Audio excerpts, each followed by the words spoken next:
gens qu'il avait amenés au Seigneur. Dans un corps de jeunesse. Même une vieille dame qui avait amené, je crois, 90 ans, est arrivée à embrasser le frère Branham. Là, il n'y avait pas de sentiments. Des sentiments d'hommes, de femmes, non. Alléluia. Il s'étonnait. Les gens venaient l'embrasser. Notre précieux frère Branham. Si ce n'était pas toi, on ne devait pas être ici. Amen. Et il a demandé, où est le Seigneur? On lui a dit, le Seigneur est le plus haut. Alléluia. Voyez, le paradis, là les gens sont dans les anses. C'est un lieu de repos. Alléluia. Mais la prison, mon bien-aimé, la prison, là, dans la prison, là, ce ne sont que des méchants qui entrent là-bas dans la prison. Alléluia. Maintenant, Satan, il est où? Pour le moment. Alléluia. Satan n'est pas dans la prison. Satan n'est pas dans le paradis. Non. Satan, actuellement, il est dans les airs. Alléluia. Il fut jeté. À chaque fois qu'il waya, il est dans les airs. C'est ce que les Écritures nous disent. Ephésiens, chapitre 3.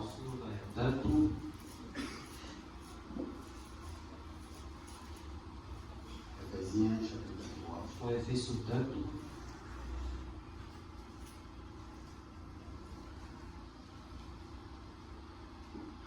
Le verset 10. Et enfin que les dominations et les autorités dans le milieu céleste connaissent aujourd'hui par l'Église la sagesse infiniment variée de Dieu.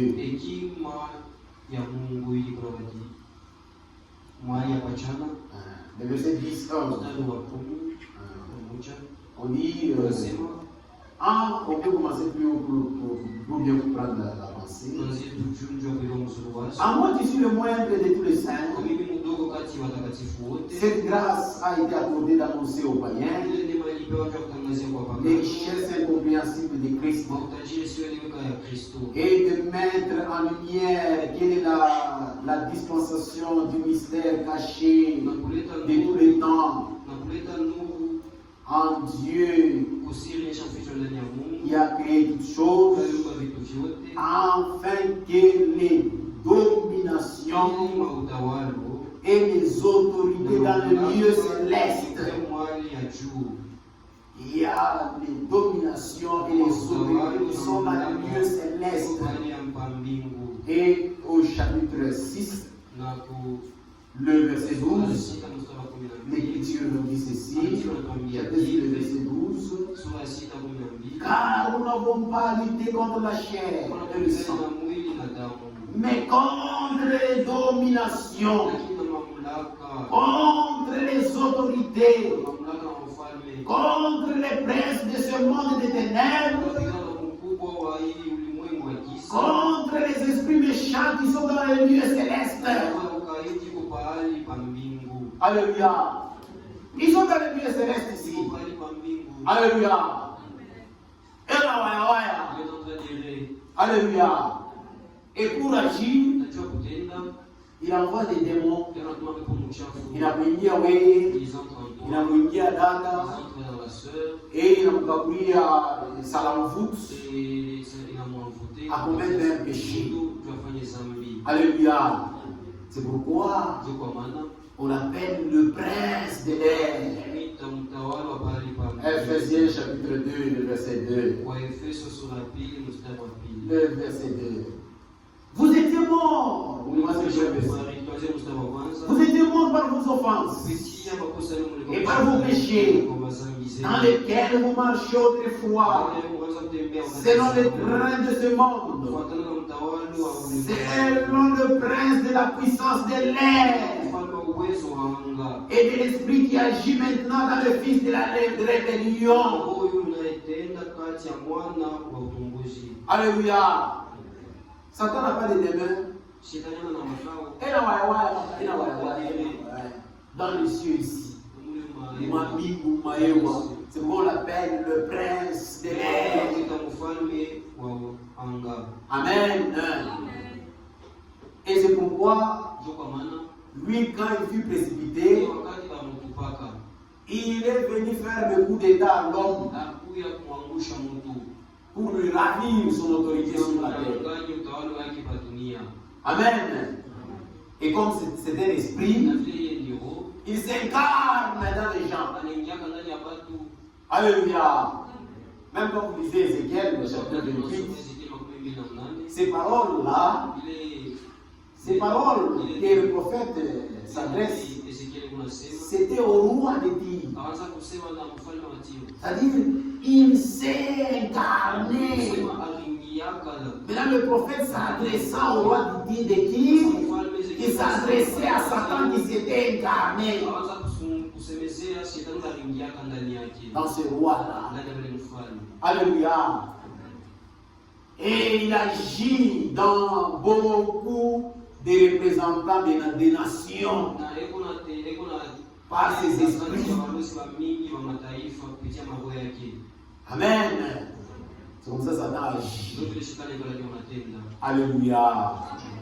Mais dans la quatrième dimension, alléluia, dans la quatrième dimension, là on peut enregistrer tout ce que nous faisons sur la terre, nous les hommes, même il y a d'autres scientifiques qui peuvent avoir accès, ils font une place là, des satellites, des quoi, mais dans la cinquième dimension, c'est là où va tous les perdus. Quand vous mourrez, directement vous allez là-bas. Alléluia. Vous allez là-bas. Votre esprit va là-bas. Vous attendez le jour du jugement. C'est pourquoi on peut le dire dans 2 Pierre. Disons cela. 2 Pierre.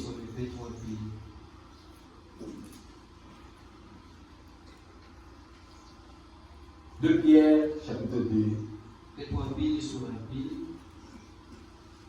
Chapitre 2, le verset 4.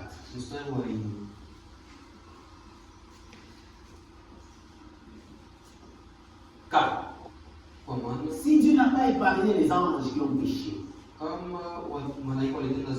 mais s'il les a précipités dans l'abîme, dans les ténèbres, et les réserve pour le jour des jugements, mais il n'a pas épargné l'ancien monde, mais s'il a sauvé Noé, vu le 8e, ses prédicateurs de justice, lorsqu'il fait venir le déluge sur le monde des impies. S'il a condamné à la destruction et réduit ensemble les villes de Sodome et Gomorrhe, et les donnant comme exemple aux impies à venir. Et s'il a délivré le juste Lot, profondément attristé de la conduite de ces hommes sans frein, de leur dissolution, car le juste qui habitait au milieu d'eux, tourmentait journellement son âme juste à cause de ce qu'il voyait, et entendez de leurs œuvres criminelles. Et le Seigneur s'est délivré de l'épreuve des hommes pieux et réservé les injustes pour être punis au jour du jugement. Alléluia. Il y a un lieu où les injustes sont réservés pour les jours du jugement. C'est pourquoi il faut faire attention. Il y a l'avertissement et il y a aussi le jugement. Alléluia. Et dans 1 Pierre, chapitre 3, le verset 18.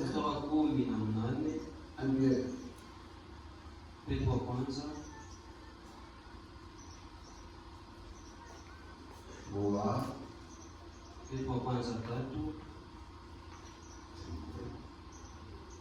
Christ aussi a souffert pour le péché, lui juste pour les injustes, afin de nous amener à Dieu, et a été mis à mort dans la chair, mais a été rendu vivant dans l'esprit, dans lequel aussi il est allé prêcher aux esprits en prison.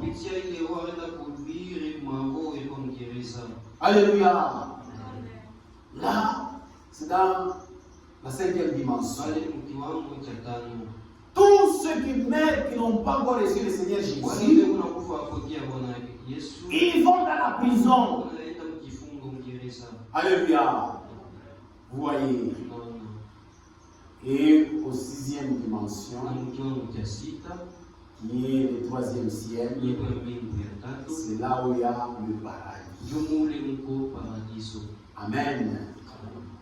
Maintenant, le frère Branham parle aussi. Il dit ceci. Dans son message qu'il a prêché, le compte avec vous. Il a prêché le 25 11 1962. Le paragraphe 19 jusqu'au paragraphe 21. Il dit ceci. Maintenant, nous habitons ici, dans ce que nous croyons être. Il y a 6 sens. Il y a 5 sens. À vrai dire. Mais la foi constitue le 6e sens. Nous habitons présentement ici, dans ce que nous appelons dans les 3 dimensions. Il se peut que je ne décide pas cela correctement. Je pense qu'on les appelle cela les 3 dimensions. Certains parmi vous, les enfants de l'école secondaire, peuvent me corriger là-dessus. Il y a la lumière, les 3 dimensions. Il y a la lumière, l'air, la pente, je pense. Ce sont ces 3 dimensions. Je pense que c'est correct. D'accord. Maintenant, nous savons qu'il y a une autre dimension qui est la 4e. En effet, la science y pénètre à travers cela. C'est la radio. Notre corps n'a pas de faculté qui puisse détecter la radio. Ou la télévision sur ces ondes de terre. Cependant, il y a des voix des gens qui nous traversent maintenant. Il y a des images de la télévision qui passent ici même. Mais il n'y a rien en nous. Aucun moyen du tout pour d'entrer en contact avec cela. Il faudrait une espèce d'antenne de cristal, un aimant pour entrer en contact avec cela. Et cela montre qu'il y a une autre dimension. Ça fait 4 dimensions. Puis, je pense que la 5e dimension, c'est là où va les pécheurs à sa mort. Maintenant, je pense qu'à sa mort, le pécheur va dans cette dimension. Pour commencer, il ne peut pas entrer dans la présence de Dieu parce qu'il est un pécheur. Son temps sur la terre est terminé. Si je peux vous représenter cela, c'est comme quand vous essayez de dormir et que vous êtes dans le sommeil, vous n'arrivez pas à dormir. Vous avez un cauchemar, des choses hideeuses, vous criez, vous êtes simplement dans cet état de ce qui est méchant. Il ne peut pas entrer dans la présence de Dieu parce que c'est un pécheur. Il ne peut pas revenir sur la terre parce que son temps est terminé. Il est pris entre les deux, dans la 5e dimension et sur la terre. Et il y a une âme. Il ne peut pas entrer dans la présence de Dieu parce qu'il n'est pas couvert du sang. C'est un pécheur. Il ne peut pas aussi se réveiller parce que son temps sur la terre est terminé. Alors il est tourmenté dans un cauchemar. Il commence à crier. Des cauchemars, des cris. Beaucoup parmi vous, des cauchemars. C'est juste cela. Alléluia. Dieu veut le prophète d'expliquer. Donc il est entre les deux. Sur la terre, son temps est terminé. Maintenant, il veut entrer dans un lieu affreux. Un lieu de peur. Maintenant, comme il est endormi dans son sommeil, akili inaanza kumpotea, inaanza kuisha, ashitike huku nako bila tafuta mkukota wampeleke kule. Alors, il rêve comme ce sont des cauchemars, il commence à crier. Wale watu wa vile unaanza kusafiri na mort d'une telle personne, hebu nenda kufanya kwa mbaya. Si le prophète explique, vous voyez, il est entre les deux. C'est pourquoi il faut croire. Alléluia. On nous dit que c'est parce que ces deux consciences sont en action. Le subconscient et la première conscience. Et on est pris entre les deux. C'est ça les cauchemars. La mort du pécheur. Il est pris dans son âme entre la terre et la prison. Il est dans un cauchemar. Maintenant, dans la 6e dimension, c'est en Christ. Les saints, les saints morts, ou les saints en repos, où l'œuvre est complètement terminée sur la terre. Ils sont entrés en repos avec Christ. Il est sous l'autel. C'est beau là-bas. Cela peut être comparé à un beau rêve. Vous n'aimeriez pas voir s'interrompre et se réveiller. Et ce n'est pas un rêve, c'est naturel. C'est réel. Je vous présente seulement cela sous forme d'une parabole évidemment. Il fait des beaux rêves. Il ne veut pas rentrer. Il entre dans un lieu de repos. Dans la 6e dimension. Alléluia.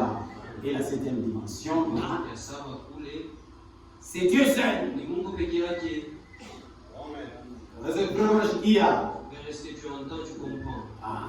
Donc, nous 6e dimension, là, on va le repos. La 7e dimension, c'est Dieu seul. Amen. Mesdames et frères, vous aviez seulement mal compris Le paragraphe 23. Quand le prophète parle des âmes qui sont sous l'autel, l'autel de Dieu se retrouve au ciel. Alléluia. Je vous ai prêché Apocalypse chapitre 4. Là, on avait vu l'autel. Alléluia. Il y a même la mer des vers. Maintenant, quand vous lisez très bien, l'Écriture parle, ce sont les âmes qui sont sous l'autel, pas sur l'autel. C'est-à-dire qu'il y a le ciel, là où il y a Dieu, avec l'armée céleste. Vous voyez? Maintenant, sous l'autel, c'est le 6e dimension. Ce n'est pas la 7e dimension. Les âmes qui sont sous l'autel ne sont pas dans la 7e dimension, non. Tous les croyants, quand ils meurent, vont dans la 6e dimension. Vous voyez, dans le paradis. Et même le paradis là est réparti en plusieurs aussi dimensions. Alléluia. Branham avait vu des Branham. Alléluia. Paul aussi avait vu des leurs. Alléluia. Maintenant c'est ça qui crie vengeance. Alléluia. Ce sont les martyrs. Apocalypse chapitre 6, verset 9. Alléluia. Quand vous lisez très bien, on parle des âmes qui sont sur le terre, qui demandent vengeance. Alléluia. Ce sont les âmes qui sont dans le lieu de repos. Maintenant, comme ce sont des martyrs, ces âmes-là demandent vengeance. Et pour le moment, les chrétiens ne demandent pas vengeance. Ce sont des martyrs juifs qui ont été décapités. C'est pourquoi ils demandent vengeance. Vous voyez, ce ne sont pas les chrétiens, eux ne demandent pas vengeance. Eux, ils ont l'esprit de Christ. Vous voyez, comme Étienne, comme Jésus, l'esprit de Christ dit, Père, pardonne-leur, car ils ne savent pas ce qu'ils ont fait. Amen. Est-ce que vous avez compris? Et tu vas lire les âmes qui sont maintenant en prison. Le paragraphe 231, tu verras le prophète parle de la même chose. Voyez, ce sont les âmes qui sont sous l'autel, qui sont en train de demander vengeance, ce sont des juifs. Voyez, et ils ne sont pas au ciel, l'autel de Dieu est au ciel. Selon Apocalypse chapitre 6. Voyez, mais les âmes qui sont sous l'autel ne sont pas au ciel et aux 6e dimension.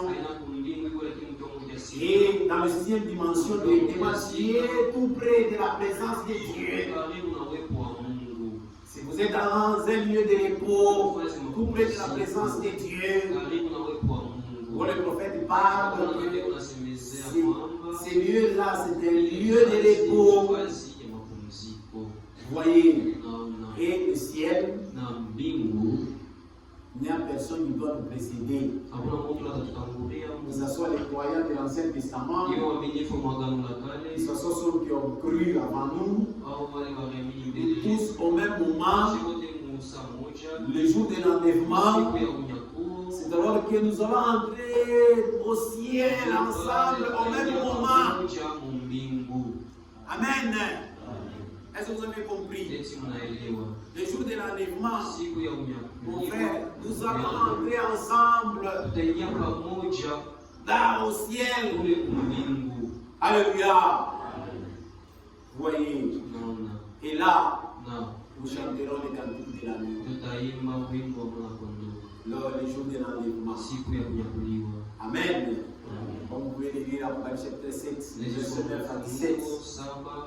Apocalypse chapitre 14, verset 1 à 5. Apocalypse chapitre 15, verset 2 à 3. Là, au même moment, nous serons au ciel et nous chanterons les cantiques de l'agneau. Vous voyez, mais l'autel de Dieu est au ciel. Vous allez voir même le jour où Dieu va commencer à juger le monde, va commencer à jeter les fléaux. Il y aura des anges qui vont commencer à prendre un encensoir qui contient de l'eau, il va prendre un encensoir sur l'autel, et il va jeter sur la terre. Il y aura des grands tremblements. L'autel de Dieu se retrouve là au ciel. Mais les âmes ne sont pas sur l'autel. Ces âmes-là sont sous l'autel. Est-ce que tu as compris? Ce n'est pas dire que le prophète, dans la compréhension, tu penses que ceux qui meurent déjà, leurs âmes est sur l'autel et au ciel. Non, personne n'a jamais monté au ciel. Alléluia. Au ciel, il n'y a que Dieu, les quatre êtres vivants.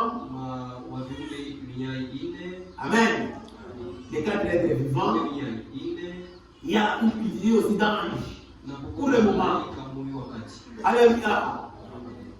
Pourquoi je vous ai prêché sur les quatre êtres vivants? Je vous ai dit que le trône de Dieu s'est déplacé au bout des âges. À la fin des âges des églises, quand vous lisez l'écriture qui parle sur les 24 vieillards, cette vision que Jean avait vue, c'est une vision qu'il avait vue le ciel après l'enlèvement.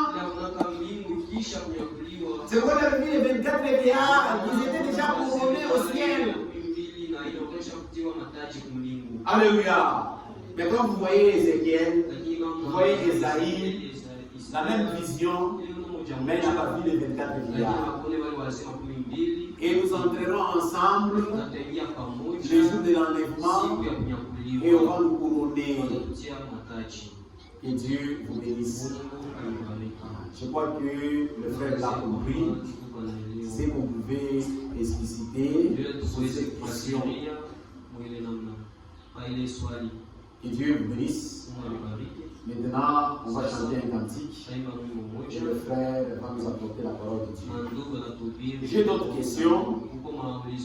Mais je vais commencer à prendre, même pas ces dimanches, d'autres dimanches, même on va voir aussi les questions que vous m'avez posées, on va se répondre un par un. Que Dieu soit glorifié. On peut écouter et le frère viendra nous prêcher. Je crois qu'on nous a donné à part, le frère aussi, il va terminer toujours, il va prendre son temps. Un court cantique.